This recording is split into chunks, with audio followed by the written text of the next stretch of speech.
इनके संग से तुम्हारी दबी हुई जो कुमति है, कोई ऐसा न समझे कि मेरे अंदर कुमति नहीं, कुमति सुमति सबके उर राहें। बस जहां अवसर मिला सत्संग का तो सुमति बढ़ी और कुमति को दबा करके धीरे धीरे उसको नष्ट कर देती है। वो महात्मा बन जाता है। जहां सुमति तहां संपत्ति नाना और जहां कुमति तहां विपत्ति निदान। और जहां कुसंग मिला सुमति को दबा करके कुमति इतनी बढ़ जाती है कि इस गली में आने के लिए राजी नहीं करेगी। क्या सत्संग, कुछ नहीं, कुमति बढ़ जाती। इसलिए भगवान आदेश कर रहे कर्मण्ये वाधिकारस्ते मा फलेषु कदाचित्। सच्ची मानो यदि तुम फल की इच्छा नहीं करोगे तो ऐसा फल मिलेगा कि निहाल हो जाओगे। अगर फल की इच्छा करके करोगे तो तुम क्या मांग सकते हो? अगर किसी बादशाह के पास गांव के एक गरीब आदमी को भेजा जाए, आप लोगों ने गांव की जिंदगी शायद ना देखी हो, हमने देखी। मिट्टी का घरौंदा, ऊपर से कुस का छप्पर, मेहनत करके आ रहे, 4 रोटी प्याज ऐसे हाथ में लेके खा रहे, एक फटी सी रजाई, पूरा परिवार उसी में। वो दिखा है, वो भी रोटी वो मेहनत करके ला रहे हैं ऐसे।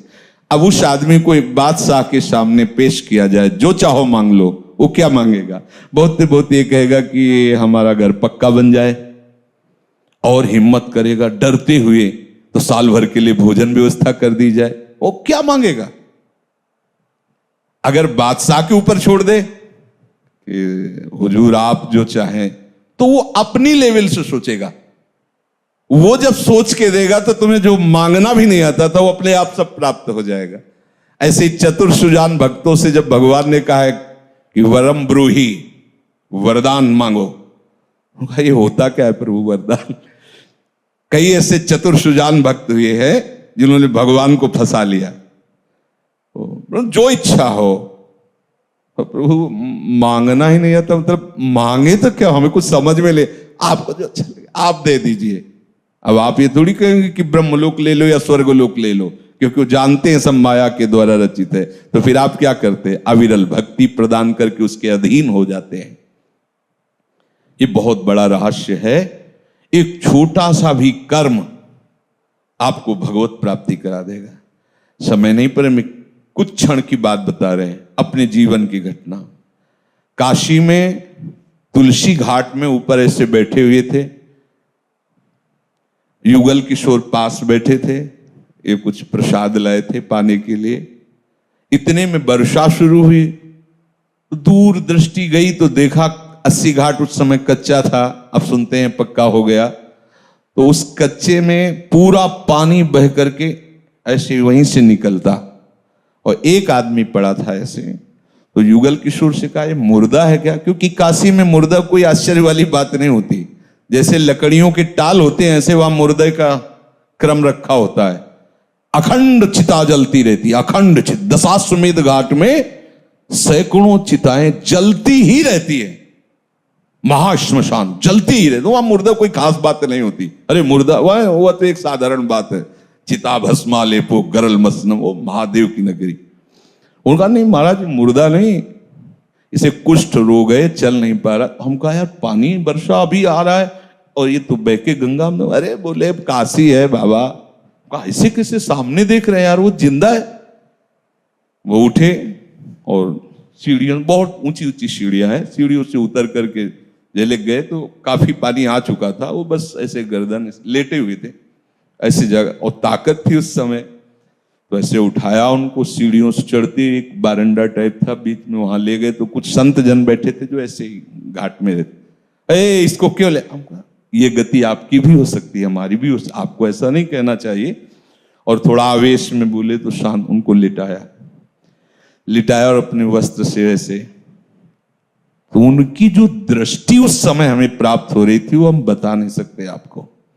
कुछ हो रहा था और ऐसा लग रहा था कुछ मेरे अंदर जा रहा है, मतलब एक अपार आनंद। वो जो दृष्टि से जो देख, वो बोले तो कुछ नहीं, दृष्टि से जो ऐसे जब पूछ रहे थे उनके मुख और ऐसे, तो जो दृष्टि से देख रहे थे तो ऐसा लग रहा था कि हमारे आराध्य देव भगवान शिव ही मुझे देख रहे हैं, और जब जाने लगे तो ऐसे हाथ ऐसे जैसे ऐसे ऐसे, बस वहीं उसी घाट में स्मरण हुआ कैसा होगा वृंदावन।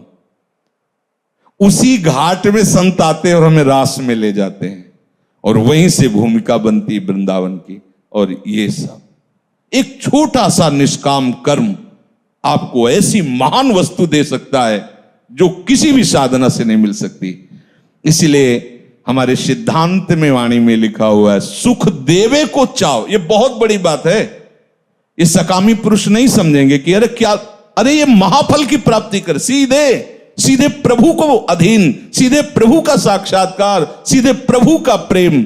इसलिए इस बात पर विचार कीजिए, कोई भी कर्तव्य कर्म फल की आकांक्षा मत रखिए। जो आपको जैसे सेवाएं मिली हैं, जो भी घर गृहस्थी की, व्यापार नौकरी की, श्री जी की जो भी सेवा, ये सब केवल प्रभु की आज्ञा है ऐसा मानकर, गुरु आज्ञा, शास्त्र आज्ञा की, तो आपकी गृहस्थी सेवा भी, आपको अभी जो चरित्र सुना रहे को अपना सेन जी अपना ही कर्म कर रहे, सुपज वाल्मीकि अपना कर्म कर रहे, सब अपने सदन जी अपना कर्म कर रहे, उसी से उनको भगवत प्राप्ति हो रही। भगवान नाम स्मरण, भगवत भावना से किया हुआ प्रत्येक कर्म भगवत प्राप्ति कराने में समर्थ है। शेष चर्चा आगे। श्री राधा।